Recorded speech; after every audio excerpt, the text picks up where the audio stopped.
presso l'amministrazione comunale proponendo di realizzare sul retro dell'area del Policlinico, sempre di sua proprietà, ad oggi adibita a parcheggio per i dipendenti, una struttura a parcheggio multipiano.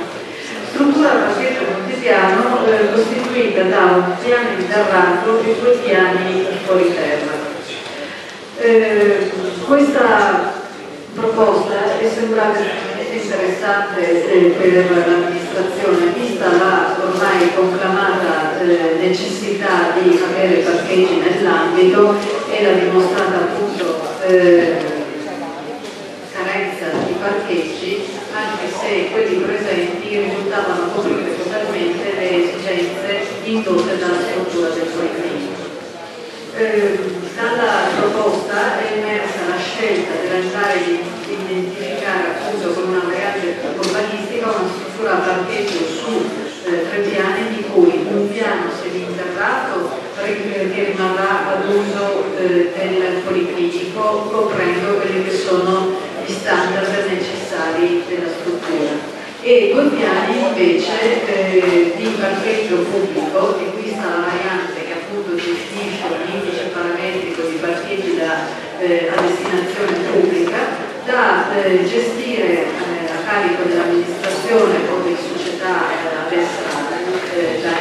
indicata, secondo convenzione che verrà prodotta e redatta in fase di progetto definitivo. Quindi con la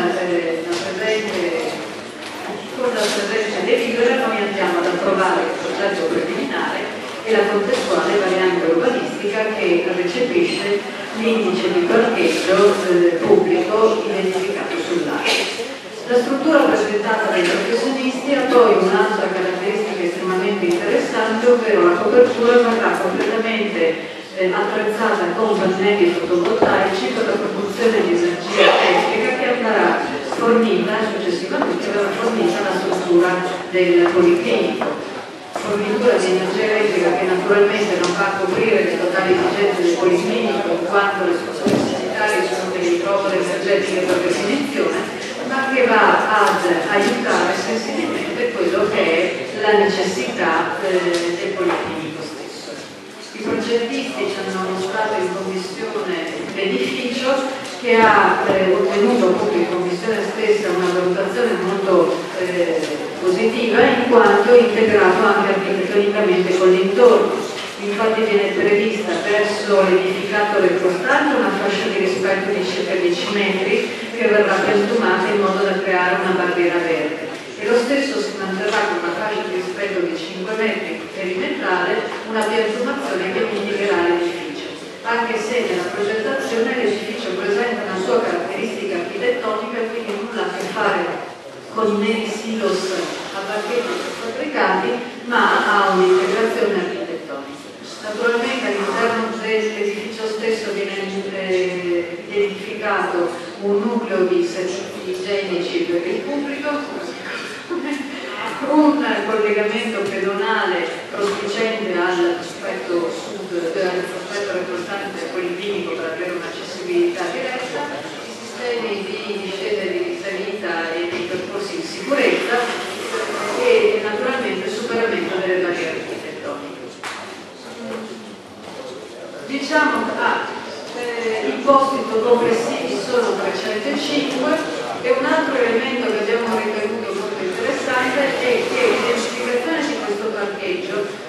oltre a poter entrare in quella che è la gestione della zona anche per gli eventi della fiera campionaria, visto che questa avrà degli utilizzi e delle funzioni diverse rispetto giornaliere rispetto a quelle del Policlinico vero e proprio, ha anche il vantaggio di poter andare a razionalizzare l'uso degli spazi interni al Policlinico, visto che il numero di parcheggi per il personale in struttura è superiore rispetto a quelli oggi destinati al personale, e quindi in futuro dare la possibilità al Policlinico di riqualificare le aree verdi interne al perimetro del Policlinico e anche l'area antistante il Policlinico, che oggi è utilizzata prevalentemente a parcheggio e che invece con la realizzazione di questa struttura potrà essere oggetto in un futuro di una riqualificazione più adatta all'ingresso di una struttura che entra pieno titolo in quelli che sono i servizi sanitari della nostra città. Se non avete domande, io ho scritto teoricamente un progetto che non riesco a mostrarvi. Grazie Presidente.